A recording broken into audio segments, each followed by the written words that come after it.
Well, ladies and gentlemen, thank you for being here for the Leadership Luncheon at the 2019 Pennsylvania Leadership Conference. I'm glad that you're enjoying your lunch. Actually, there are extra boxed lunches in the back that we've already paid for, so please help yourself to an extra meal or to take one to go. We are very pleased to have with us as our featured luncheon speaker, Pittsburgh's own Selena Zito. Selena is a nationally recognized reporter from CNN, the New York Post, and the Washington Examiner. She's best known as the co-author of The Great Revolt, the bestseller talking about how Donald Trump was elected president of the United States. We are very grateful for Selena to be here to share her insights with us. Please join me in welcoming Selena Zito.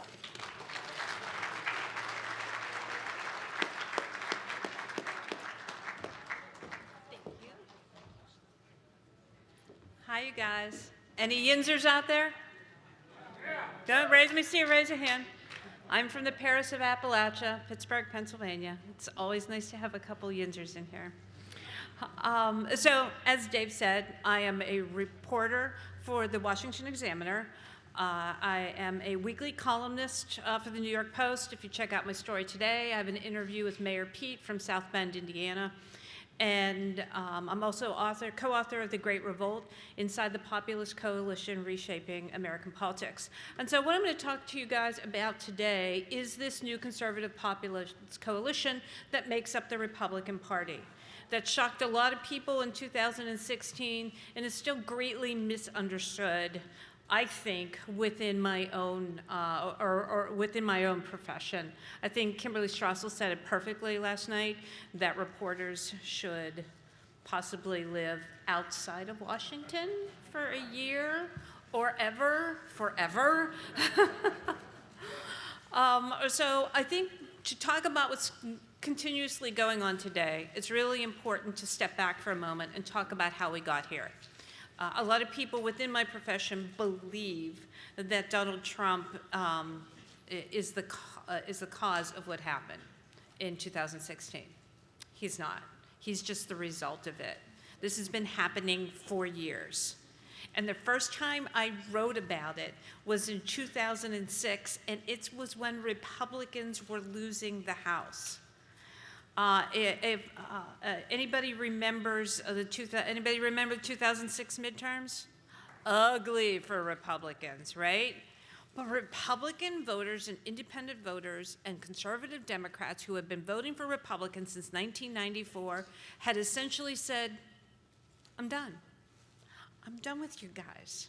And Democrats, through the brilliance of, you may not like Rahm Emanuel, but at the time he was the chair of the DCCC, but it was incredibly brilliant of him to pick pro-life, pro-gun, fiscally responsible, pro-military outsiders to run against entrenched Republicans.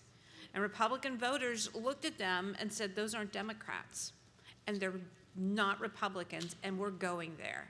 And that was my first sign that something completely different was going on in this country.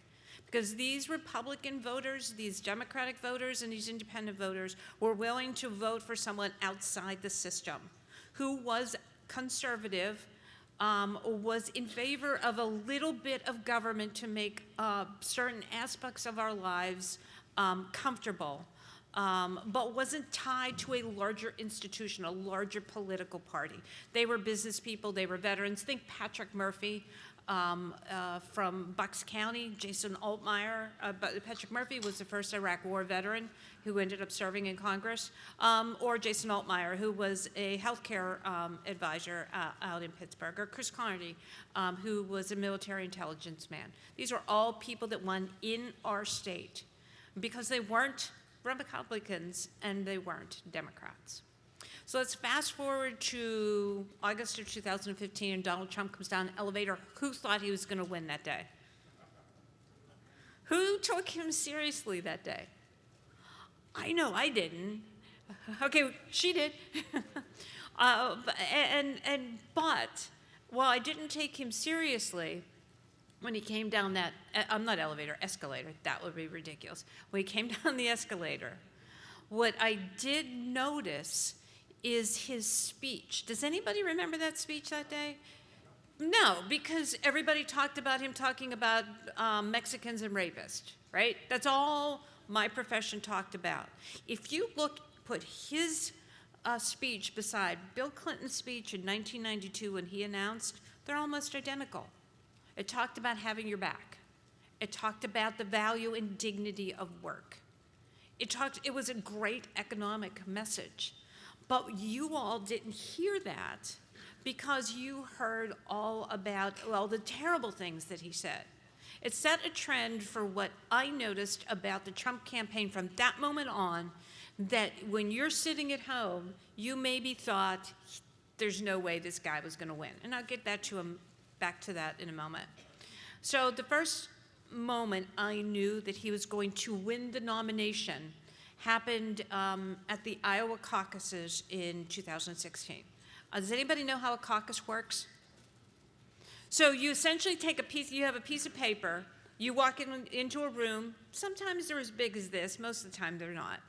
But you're with people that you live next door to, your family, it's your entire community, your neighborhood. That's how a precinct is made up.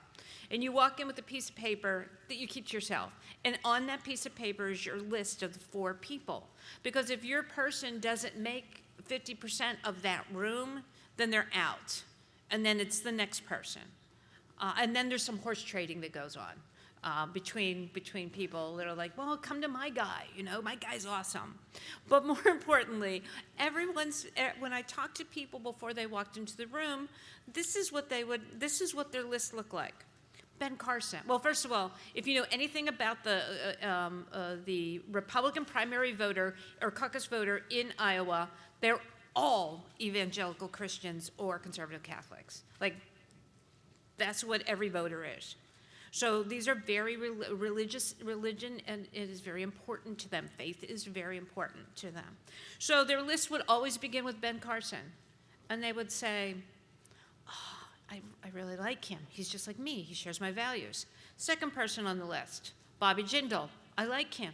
He shares my values. He's very much like me. Third person, without fail, on the list, Ted Cruz. I don't really like him, but he does share my values. Then there would be Donald Trump. And they would say, I have nothing in common with him. Nothing at all. He's a 2-time divorced, 3-time married, playboy dating, going on the Howard Stern show, doesn't even know what Corinthians is, or 1 or 2. But on the things that are important to me, which are religious liberty, he's got my back. He's going to go to the mattresses for me. He's that mean that he will take on Hillary Clinton. And while he did not win the Iowa caucuses, go back and look at the numbers about evangelical and conservative Catholic voters. He did really well with him. I knew at that moment it was over. Even though everybody wrote that it was over for him, I knew it was over, that it's his advantage. Okay, fast forward to April of 2016. It was our primary. Anybody go to Harrisburg? Where was that at? Where the farm complex? Anybody go to that event? Raise your hand. Holy heck! Did you ever see anything like that in Pennsylvania in April for a Republican? It was insane. And I interviewed people inside and outside.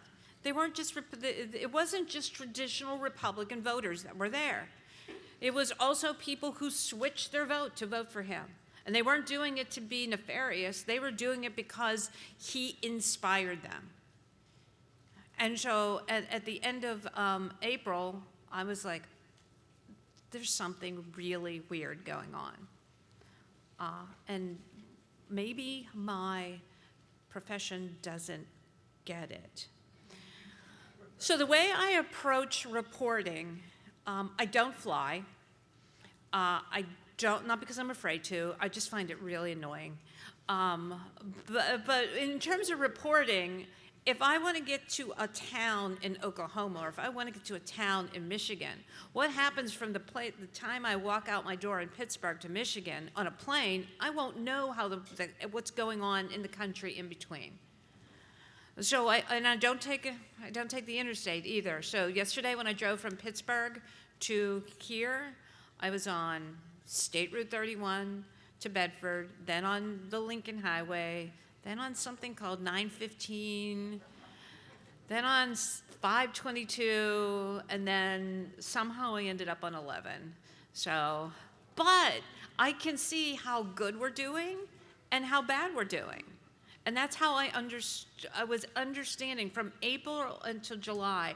I drove across the country several times, always on back roads, and doing reporting in Wisconsin and Michigan and Missouri and Minnesota and North Carolina and Florida. And the story was always the same. There were, my co-author of my book, Brad Todd, who's a Republican strategist and one of the most brilliant guys I know, but he would always tease me when I would say, there's so many signs, and he would say, Selena, signs don't vote. And I'm like, but these signs are really different. They're homemade. That's a completely different intensity level. I saw barns painted with Trump on the side. I saw houses. I saw a horse. Someone painted, the guy assured me, I wish I remember where I was. I have to go back and look at my notes. He assured me it was safe. So if there's any PETA members out there, sorry, it was safe. But, you know, this is a completely different intensity level. So in July of 2016, I thought I would test out my home state. Now, one of the things about our state is that every year, we'll use the news organization I work for. You'll see Wolf Blitzer. And behind Wolf Blitzer this is on election night every 4 years. Behind Wolf Blitzer is Pennsylvania. And what color is Pennsylvania always, every election night since 1988? And you don't think about it, right? You're like, Pennsylvania's blue, next. What we missed was that every 4 years, Pennsylvania had become 0.4% more Republican in every presidential election. So that in 1996, Bill Clinton won 28 of our 67 counties. In 2012, Barack Obama won 13. But nobody saw that trend. So right there, I had a red flag. So I decided to go to the counties that had been trending. And what happened when I was covering John McCain in 2008 and Mitt Romney in 2012, some of these voters were almost there. But with John McCain, the problem was for him in that moment is that they thought it was an extension of George W. Bush, and by then an extension of the Iraq War, and people were tired of the Iraq War. In 2012, Barack Obama campaign had done an incredible job of making Mitt Romney appear like the guy that's not going to have your back and save your job, but is going to come in and bring the box and escort you out. So he could never quite get those voters there, almost in 2012. So I went to these 10 counties. They include Luzerne, Erie, Cambria, Washington, where else was I? Bucks, whatever. There were 10 counties that I had outlined in a story in July of 2016. And I went to these counties. I interviewed people. So it was partly anecdotal, but it was also partly based on the trends of where our state had been going. And I said, if there are 2,000 more voters in these 10 counties, and based on the signs I saw in these counties and the interviews I saw in these counties, it's not impossible. This election is over, and you all don't know it yet. Because it didn't matter, by my calculations, it didn't matter if Hillary Clinton would hit Barack Obama's numbers in Philadelphia, Collier County areas, or it didn't matter if she even exceeded them, which she did. If those 2,000 more people came out in the Washington counties and the Erie counties and the Luzerne counties for Donald Trump, it was over, and he was going to win by about 40,000 votes. I think he won by 41. I took a lot of grief for that. I really did. Social media is not a fun place. But you know, it was important that people understood that. And I think the other part of that, when I wrote that story, I said, if he's winning Pennsylvania, that means Wisconsin, Michigan, Ohio, North Carolina, and Florida are gone. Why? Pennsylvania's 5 points more Democratic than those states. So I understood that it was going to happen. And now, I will tell you, it's not because I don't vote in elections I cover, mainly because I sit across from both candidates. It's very hard, for me personally, it's a personal decision. It's very hard for me to sit across from one person knowing I want to vote for the other person. So it's not that the story, people misconstrued the story and thought it was a cheerleading for Donald Trump. It wasn't. It was just fact-based reporting. On September of 2016, September 19th, 2016, the newspaper that I work for, which some of you may have read, decided to do a buyout, and it became clear that it was time for me to leave. And as I was walking out, weeping, this is one of 3 times I weep in this story, just be prepared. I was weeping, and I get a text from, does anybody know David Urban? He worked for Senator Specter, and he was the campaign chairman here in Pennsylvania for then candidate Trump. He texted me and said, hey, you got an interview with the president tomorrow.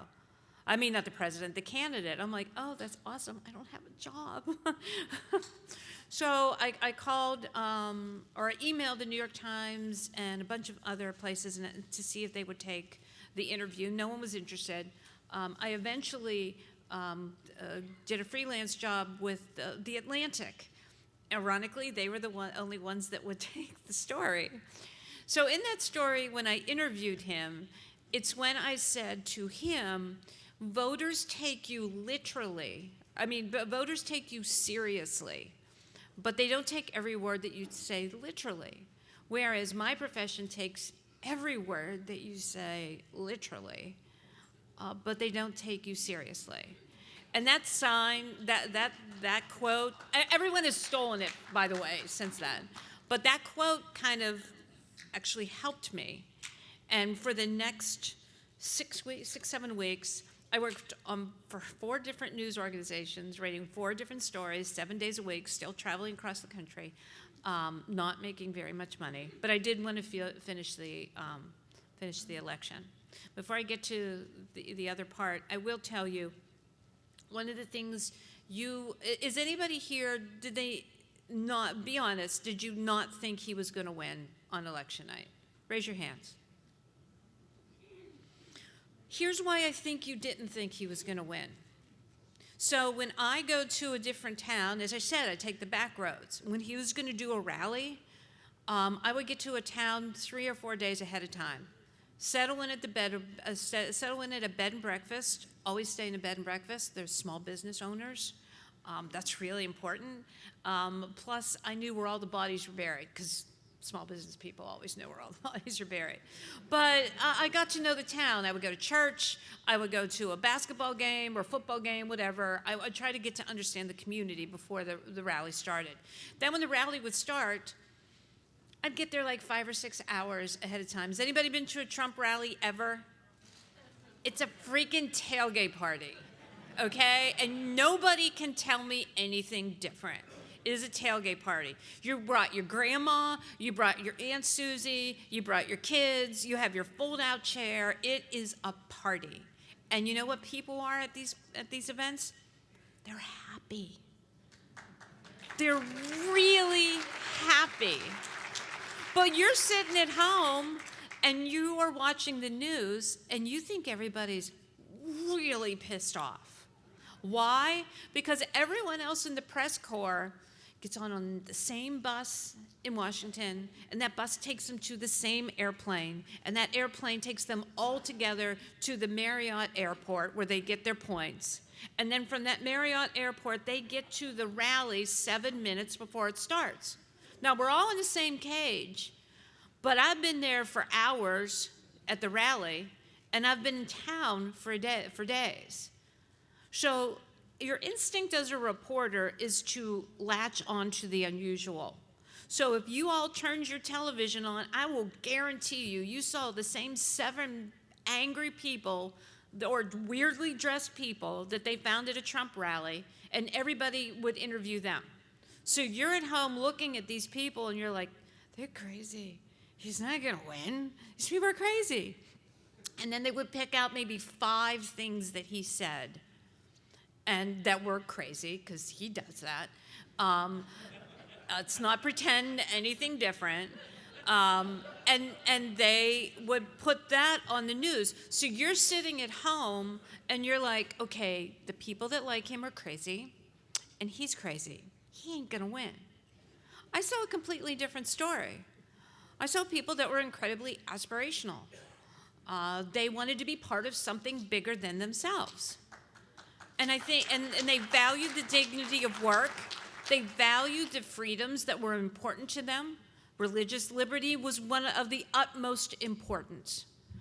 And so when I just saw a different story, and I think it's because of I try to treat every story I tell as if I'm from the hometown. I try to respect the people that live there. I have to try even more to respect the history of how they got to wherever their town is. And so on election night, let's fast forward to election night, I was in Pittsburgh at the Crown Plaza Hotel. It was my last job. I was doing a story for the New York Post. I was in a table with what I call the celebrity journalists. I might work for CNN, but I am still not a celebrity journalist. I didn't at that time. This was my last job. And everybody else is watching Philadelphia. They're not from Pennsylvania. They don't know what I know. They didn't do the homework to understand what's happening in this state. I'm watching my 10 counties. The 10 counties that I picked to have 2,000 more vastly, vastly surpassed that. I filed my story at about 8:59. I said it was over. And I can remember my editor, I'm like, are you sure it's over? Because if he won Pennsylvania, which of course they didn't call till 1 in the morning, because they kept waiting for one more vote to come in from Philadelphia, but I'm like, Philadelphia, this isn't what the story was about. And so the next morning I woke up, this is just a little personal thing. The next morning I woke up and I realized that I was like some of the Trump voters. I was 57 years old. My industry was dying. I was 57 years old then. I'm older now. 60 this year. And I realized that if I was going to even make anywhere near what I used to make, which by the way was not a ton, I would probably have to work 2 jobs. And nobody really wanted my talents anymore. How many manufacturer or steelworkers have you ever heard that story about, right? I was that person. I didn't realize it until that moment. And I forgot, I skipped a part. I forgot that I interviewed Vice President, or then Indiana Governor Mike Pence the night before. And I did go home and cry, because I realized I had interviewed the next vice president and I'd have a job next day. And that was really weird. So day after the election, I cried again because nobody wants me. I'm 57. There's no newspapers for me to work at. So I had noticed at the French bakery next door to my house, if anybody follows me on social media, they know that I love to bake and cook and generally food in general. And so I figured, well, I can make pies. Why can't I make croissants? So I decided I was going to walk next door and apply for the job. I was convinced I was going to get this job. And I get a phone call from CNN. And it was Jake Tapper's producer. And they're like, can you be on the show today? And the first thing, of course, being Catholic and Italian and female, I thought, what did I do wrong? I really thought I was in trouble. But they said, no, You are the only reporter that only consistently reported that he was going to win. Thank you. But thank you, but handled it with grace when people attacked you and you didn't fold. And we want to have you on talk about it. And they also offered me a job. And I kind of sat down and cried right there on the sidewalk. By the way, the bakery did not hire me. I still go there, but it's really demeaning. So since then, the New York Post has kept me on. The Washington has hired me as a daily reporter. I've interviewed the president 2 times since he won, once in the West Wing, once in Erie, Pennsylvania. I've also interviewed many cabinet members. But most importantly, 2 really important things that I think that you should know. I wrote a book also. Y'all should get it. It's awesome. It's called The Great Revolt: Inside the Populist Coalition Reshaping American Politics. Why I thought the book was important is that I went back out to the 5 Great Lakes states, including our own, to look at, because when I was reporting on the people that said they'd supported him, I noticed sort of these trends of different archetypes of voters, but I didn't have time to really explore it. So I went back out to Pennsylvania, Ohio, Wisconsin, Michigan, and Iowa, all back roads, and all bed and breakfast. But I went and visited with people, hundreds of people. And I understood the different kinds of voters and how they got to Trump. Reluctant Republicans. There's one group of Republicans that are called Rotary Republicans. These are people that are involved in the community. They live in the suburbs. They're college educated. And people and most news reporters did not even bother to ask them if they would vote for Trump because they assumed that he wouldn't. These are suburban college-educated women. They're called Girl Gun Power. And they're college-educated. They have children.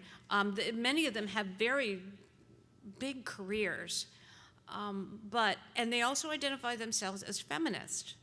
But because as feminists they believe in women's empowerment, the most empowering thing for them as a woman is to protect themselves and their families, so they are pro-Second Amendment.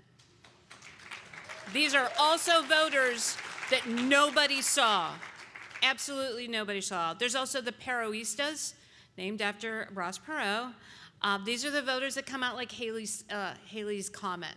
They're cyclical. They only come out every once in a while. They're inspired by very different and unique characters. They're the ones that you all have to watch the most. They're 6% of the electorate. Some of the more interesting things, and then there's the King Cyrus Christians, my favorite. These are the ones that nobody thought would vote for Donald Trump.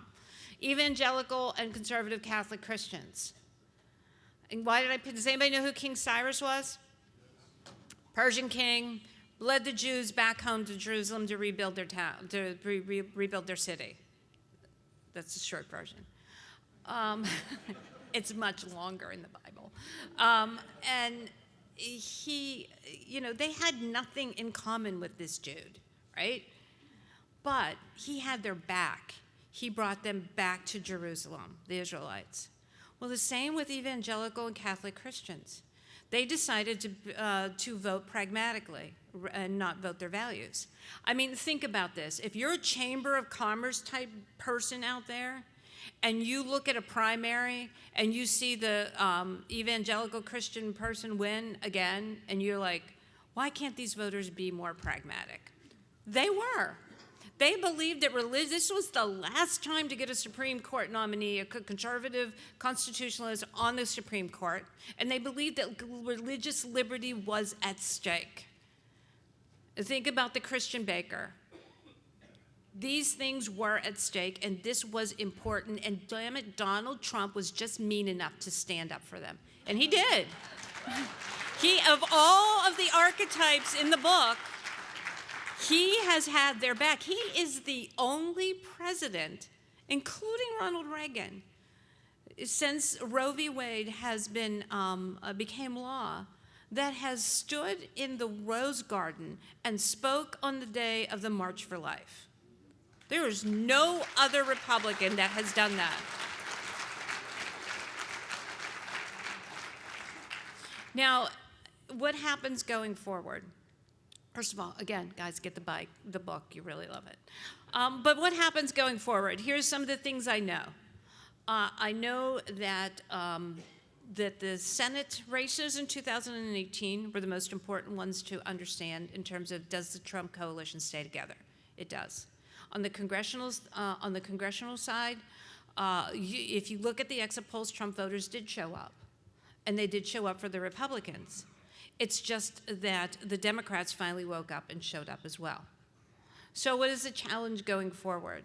Well, the challenge going forward is, what kind of candidates do Republicans offer for their as their candidates going forward? Donald Trump, look, if the election was held today, he would win, as he says bigly. Remember, American politics are a binary choice. It's just either one person or another person. And while a lot of you, I suspect, do not like his comportment, you also equally like as much the results on tax reform, on the Second Amendment, on the Supreme Court, on the judges, on the Iraq deal, or Iran deal, on the climate change deal. I mean, all of these things, you probably look back and say, he's just mean enough to do all this stuff. So what's going on in our culture? I think that's the most important thing for us to understand. Populism, every time we have populism, it takes on different meanings. The current one that we are in right now is against all things big. It's a big distrust in large institutions. Perfect example, the NFL. Does anybody know where the NFL is located? Do you know exactly where in New York? Park Avenue. Okay? We here have in our zip codes, have a real big problem with the concentrated pack of people that live in the super zip codes. The decision makers in our culture. They make the decisions not just on politics. They don't just run the parties. They also run sports and entertainment and Hollywood. Every time you watch a movie or you watch a commercial, all those decision makers don't have people like you or me in their boards. I argue all the time that newspapers need more people like me, people that maybe went to a community college or a state college, someone that is pro-life, someone that knows who's used a gun, someone who knows how to handle a gun, someone knows what the parts are on a gun, someone that sits in a pew every Sunday. Because they're not writing, when they write stories about guns or about faith or about church or about people that live in rural America or exurban America or even small towns, there is a disdain towards your way of life. And you can't miss it in the reporting. You can't miss it in the Hollywood movies, unless you watch the Hallmark Channel. Anybody watch the Hallmark Channel? That's my favorite place. Oh, man. But, so back to the NFL. So they're located in Park Avenue, New York.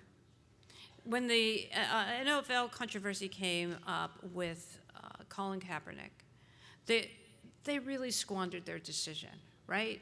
I would argue that they would be better off. I mean, they could have handled it like this. They could have said, it's in the handbook you signed. You have to do it. That's it. That's it. Instead, it became like a 2-year thing. And what happened? You all said bye. They lost 8% of their viewing audience in 2016. They lost 9% in 2017. Why? Because they decided to become a social justice company rather than a sports company. Had Had they had their offices in Canton, Ohio, where the Hall of Fame is, maybe they would have had better decisions. Maybe if they had someone that lived in Canton in their boardroom, someone would say to them, yeah, don't do this, guys. This is not going to work out. Same with Dick's Sporting Goods. Anybody in here a hunter? Okay, anybody here not a hunter? Anybody stop shopping at Dick's? Because they decided to become part of politics. Yeah, it is, I mean, this is from my hometown company. So it's not just in our politics. We're unsatisfied with all of our larger institutions. It's not that we want to burn them all down, but we do want them to respect us and show us dignity. And so where are we today? It's essentially November 9th, 2016, and nothing much has changed. If you are excited, or if you voted for Donald Trump, you're still optimistic. If you didn't vote for Donald Trump, your hair is still on fire, and nothing is going to turn that out. And it continues today. My profession needs to get stories right, and they need to not do stories like they did on the Covington kids in Kentucky. That was shameful. All of us can either, if we have children, we can see our child standing there. By the way, that kid was very restrained and very respectful. And if we are a child, we can wonder, my God, that could have been me. You know? So we have to be better at making the assumption that just because you have a MAGA hat on or because you're a young white male, that you're going to do something nefarious. So nothing's changed. We still go on. This new conservative the entire reason for writing the book was to decide, was Donald Trump a fluke? Was 2016 a fluke? Or is this the new conservative populist coalition? It is the new conservative populist coalition.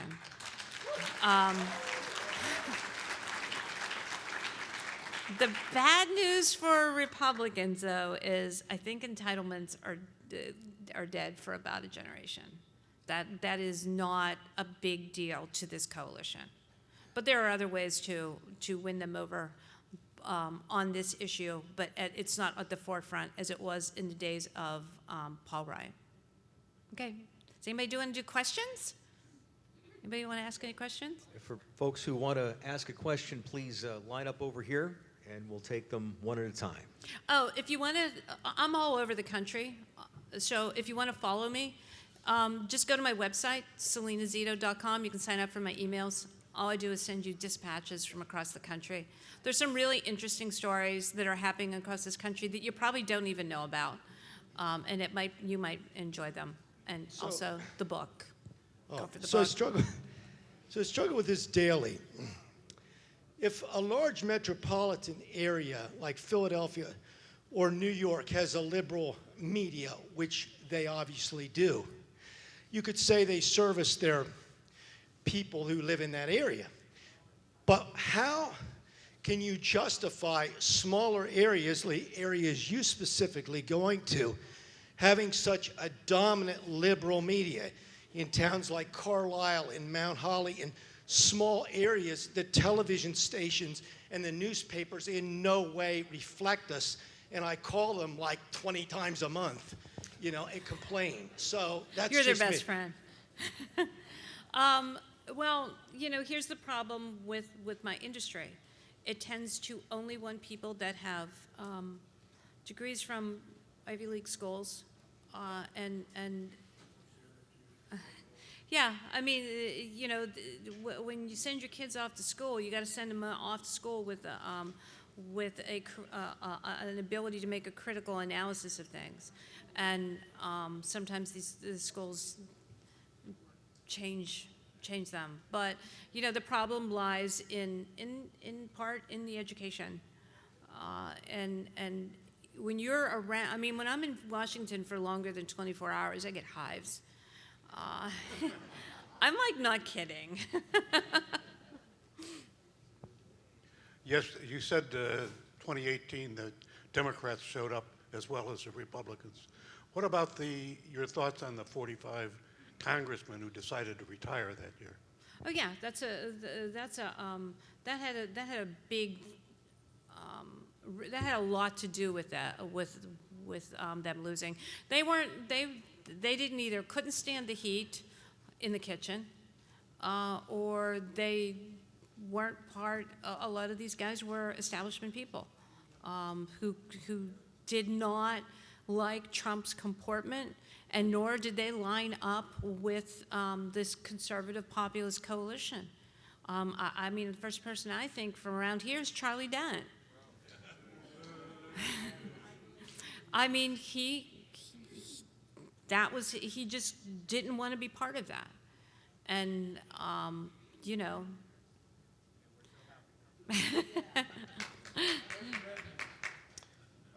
I believe that after Trump got elected, and then you've seen the walk-away movement, and a lot of people, walking away from the Democratic platform, and also the Democrats seem to be proving him right over and over again. I really don't think that the Democrats have a chance in this upcoming election, but do you think I'm wrong? Do you think that one of these candidates coming up has a chance to beat him? Well, one of the things that we did in our book, it's really nerdy. In the back, there's an appendix, and we didn't just take my reporting as anecdotal. There is, we did a poll. We went out there. By the way, polls are really expensive.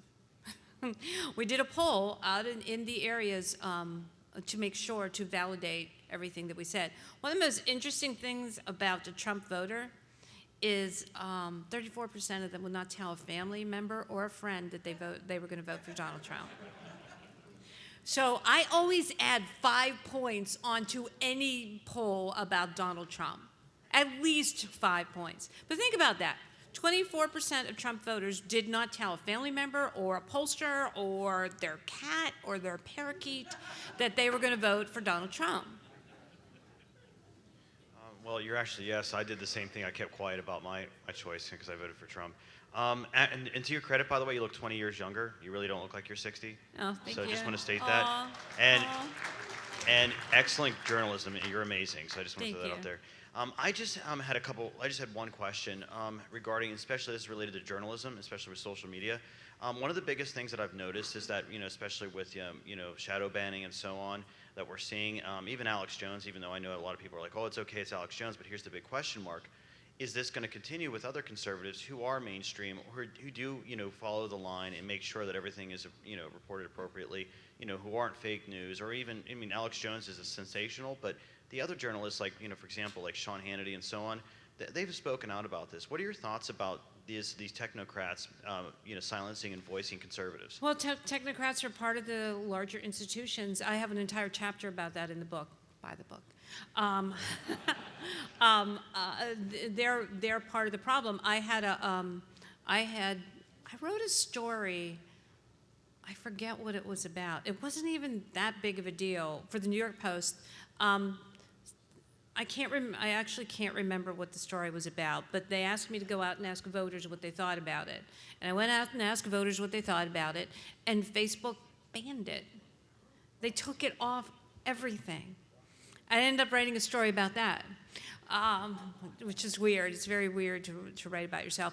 I really struggle with social media. If anybody follows me on social media or follows me on Twitter has known that I had a controversy last year when a bunch of anonymous people attacked my work. Anonymous, so that shows you how brave they are. Saying that the people that I interviewed were made up, which of course they exist. All you do is like call them, and it was a really horrible thing. And then the mob goes after you, which is the worst thing that can. You can't unless it's happened to you. It's unbelievable to explain to you, but it impacts every part of your life. So I have a problem with social media in a lot of ways. I don't think we share connectivity when that's the only way that we communicate. It doesn't give the sense of community that it should. The only reason I do it is because I have to, because of work. If not, I would just put my pies up that I make. and my grandchildren. But you can't control it. These are private companies. You can't do anything about it. It's just another example of the people that from the super zip codes that control a large part of our culture that really don't care about you. They want your money, but they don't want your voice. That should be really incredibly disturbing to a lot of people.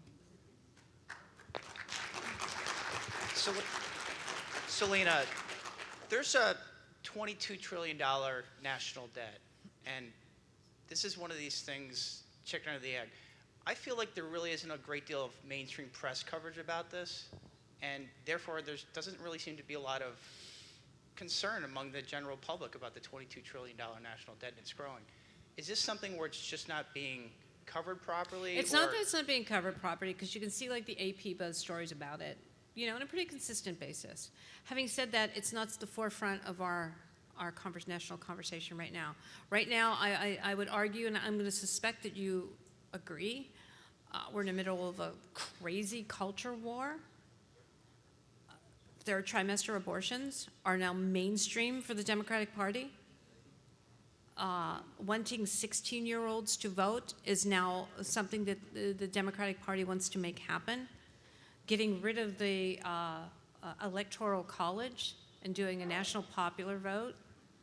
I mean, I think the founders kind of got it when they didn't want New York and California to, as Kim said last night, to be the only ones to vote for president forever and ever into infinity. So I think that while it's really important, in particular to a lot of conservatives, we are just buried under this culture war that it's not getting the attention that it should. It's being reported. It's just that people aren't grabbing onto it because people aren't talking about their trimester abortions and getting caught in blackface, and nothing happens. I went to a public high school.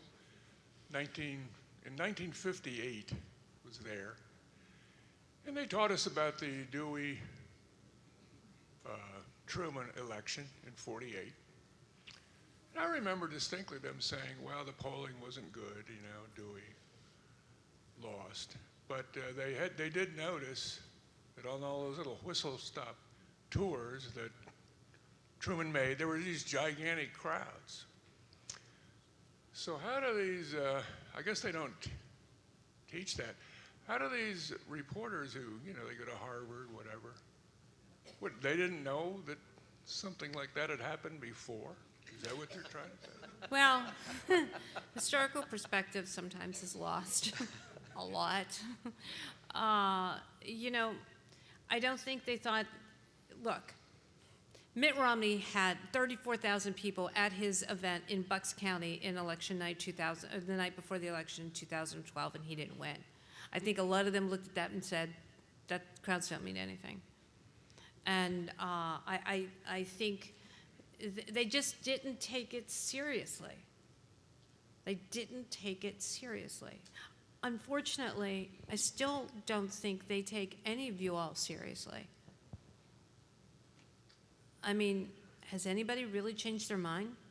I mean, you might not like his comportment. I would guess about 80% of you don't. But it doesn't mean it changes your vote. Because you're voting, one of the most important things in my book is that this book wasn't, if you're a Trump voter, it wasn't the book, this vote wasn't about you at all. It was about your community. It was about the ability to live in your hometown that your father's father's father lived in, and you want to look down the road and see your children and grandchildren staying in that town and having the same opportunities. And you're doing okay. You're not doing bad. This is the average Trump voter. College educated, doing well. But this is about the future, and it's about the betterment of your community. And it's being part of something bigger than yourselves. Everybody in the media has a tendency to say a MAGA hat is a symbolism of nationalism and or bigotry or nostalgia. It has to do with being part of something bigger than yourself. It's about the future. It's forward thinking. Think about Hillary Clinton's, what her slogan was. Was it "I'm with her" or "Together Forever"? Or I forget. There was an arrow. I forget. But anyways, it was about her. Stronger Together. It was about her. It was about her. It was deeply identity politics. Remember, all those ads were going at women. Every ad that you saw was targeted towards a woman, because that's what the new Democratic coalition is built on, women. Hi, I was just wondering if you think that part of the reason that Trump did so much better than Hillary in a lot of the smaller towns and kind of smaller states in general was because of the fact that he was a lot less condescending than her, and that he's kind of more understanding as a business owner himself, and just that Hillary was always talking about how other states were more important. And do you think that that kind of impacted Yeah, that absolutely. Okay, first of all, basket of deplorables. No, who tells you that's a good idea? I remember in South Bend, Indiana, she wouldn't go and speak at Notre Dame's prestigious St. Patrick's Day parade. And her campaign told the organizers she doesn't need to win a bunch of white Catholics. Hello? This is why Donald Trump won 52% of the Catholics. You know, Barack Obama had won Catholics very handily 2008 and 2016, or 2012. But she stopped that trend of Democrats winning Catholics. So yeah, it's about showing up. It's about. I mean, he went to Luzerne County. He went to Erie. He went to Ashtabula County, Ohio. Nobody goes to Ashtabula County, Ohio. You know, and he said, "I want your vote. This is what I have. I hear you." I've interviewed him 5 times. I will tell you 2 things that I observed from him in our interviews. He's incredibly polite. As you can tell, this is a man who grew up with manners. He's very respectful and very polite. The other thing I will tell you is every time I've interviewed him, he's interacted with the staff, meaning the people that are, bringing the crates of water in, or who are manning the food, or are getting things ready with the sound system or the electronic system. That's who he gravitates to. That's who he talks to. That's who he's comfortable with. This is a guy who grew up on a construction site, and he's much more comfortable with them than he is with people in the boardroom. That's why he's always disintegrating them, no matter what party they're from, because they've always looked down their nose at him. He's much more comfortable with talking with you. What percentage of the potential voters in 2020 do you think really believe in the Green New Deal or global warming or even socialism? They live in New York, LA, Silicon Valley, Washington, D.C. I mean, look, I have a story coming out on Sunday in the Washington Examiner, where I sat down and I interviewed the head of the Allegheny County Fayette Labor Council. He's also a Pittsburgh fireman, Democrat. He was very instrumental in getting both Connor Lamb elected as well as Pam Iovino. These are moderate candidates, but he said, look, there's a new Green Deal. We're not voting for them. My guys are going to walk, just the way they walked in 2016. The energy is booming in Western Pennsylvania. Absolutely booming. We have that cracker plant going up. Has anybody seen that cracker plant? Oh my God, it's crazy. Look it up. It's 17 football fields large, and there's about 100 cranes, the largest cranes I've ever seen in my entire life. There's 10,000 construction jobs over the next 10 years, 800 permanent jobs. Do you think they want a new Green Deal? These are union jobs. Thank you for coming. Thank you. I wanted to know, what do you think it'll take for the media to actually kind of start doing some objective reporting, or are they ever capable of it? I just think people I did a piece called The Placed and the Placeless. The placed are people that live in the community for their entire lives, or pretty much close to it. And the placeless are these more transient people that move around, and they don't have, there's no deep roots in an area. So their perspective comes from the places that they're in, like New York and Washington. I don't think their perspective's going to change. Hi. Yeah, thanks for being here. Thank you. Interesting story you told us about yourself. But anyway, I was glad that you said Donald Trump grew up on the construction site.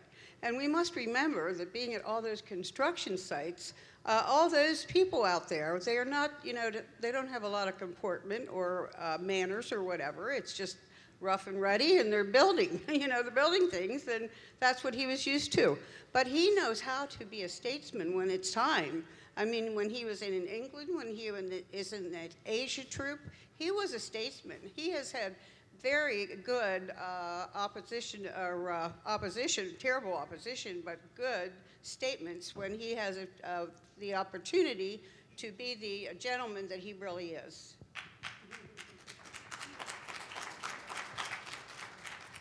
Last person, then you're rid of me. I just wanted to say that Donald Trump was the only politician I ever saw bring citizens up on the stage to tell what's really going on. Like, one man's son had been killed by an illegal alien, and he's brought up angel moms, and he's brought up veterans. I've never seen a politician do that. Typically, in those situations, when a president comes to town, you contact the local Republican Party, they get the people, and then they're waiting. Like, he just grabs you. And that's sort of part of his appeal. I wanted to thank you guys. If you want to sign up for my emails and see what's next, it's at selenazito.com, and you can get the book there if you want. But it's been really, really great. Thank you. Please join me in thanking Zito.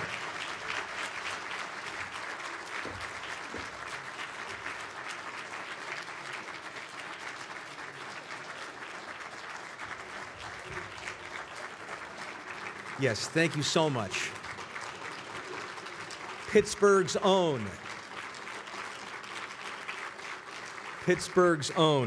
Selena Zito. And thank you for those remarks. Wonderful to have you here.